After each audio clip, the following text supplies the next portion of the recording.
The following story has been brought to you by StoriesToInspire.org. My Zayda lived with such an awareness of time and the value of time. He used to say he's very sorry, but he can't waste his life. And he came for my chasana. It was the only time he traveled anywhere. On a plane, that is. Never traveled. Anyway. He told me yes, that he would come. I asked him right away when I got engaged. He was very excited that I did a shidduch with the Rosh Hashiva of Telz's daughter. He was excited about it. For a number of reasons. And he said yes. And then as it came closer to the chasana, he realized it would be way too costly for him to come to the chasana.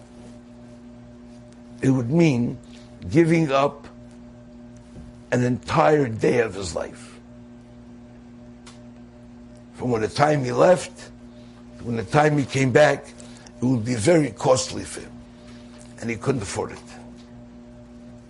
So he called me in and he said, I'm sorry, but I don't think I can make it to the wedding. It's too costly. It's my life. I was disappointed. So I went to my grandmother. I said, Bubby, could you help me out? She said, yeah. Did your mother buy the tickets already? Yeah.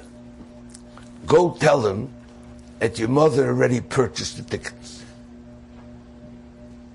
Because his funds, right now, he doesn't have a lot of funds. And it was a few $100, it was $300 back in those days a ticket.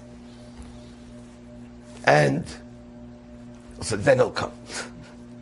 So I went back to him, I said, JD, my mother already bought the tickets. He said, she did already? I said, yeah, close to the chasna. So he said to me, how much were they? I told him. I said, okay, I'll think about it. And then he contacted me again, said, I'll come. But we're going to have to maximize my time. So when I come, I don't want to come to the yeshiva. I want to stay in Cleveland Heights. It's somebody's house. And I want no one to know that I'm there. I want to be able to conduct my schedule as normal as possible. And I'll come to the chasna. And that's what he did.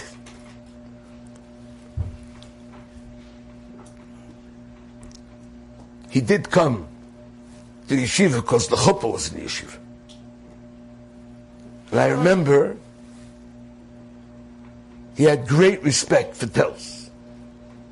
But he wanted to walk around the perimeter of the campus. That's what he wanted to do.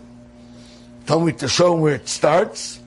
And so then he goes in the woods. Says, we can walk in the woods, it's fine. We walked in the woods. We walked in the fields behind the houses, behind the yeshiva. He came into the yeshiva because the Chassan's Tish was in Telz. Well, he just showed up after it all started and everything. That's how he lived his life. He was counting every minute. He was aware of Hashem like you can't imagine. I remember standing at a chassan, not that chassan, I was standing in a chassan with him. And he turned to me and he said, what are you thinking now? It was a chuppah. What are you thinking? Think how nice the chuppah is, how happy I am for the people. He said, think that we're sitting here and doing a great act of chesed with this chassan and kala and their families. We're here to bring joy to them, to add joy to them. That's awareness of Hashem. Rabbi say, counting means being aware if you're wasting your days. When the day comes up, you have to look forward with excitedness. I'm going to accomplish today. When the day sets, if they ask, did you accomplish? You still have a nice amount of hours left in the day. Count those hours.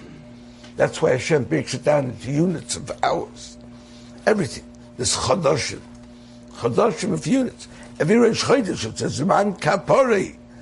It's Zman Kapore every Rosh Chodesh. You have to think, what did I do the last 30 days? Was Yom Kippur cut before Rosh Chodesh? You have to think, how did I use my last month? Did I use it properly? The next month I'm going to do better. I'm going to count it. I'm going to make it count.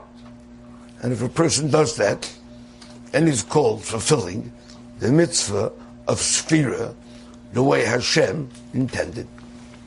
Enjoyed this story? Come again. Bring a friend. StoriesToInspire.org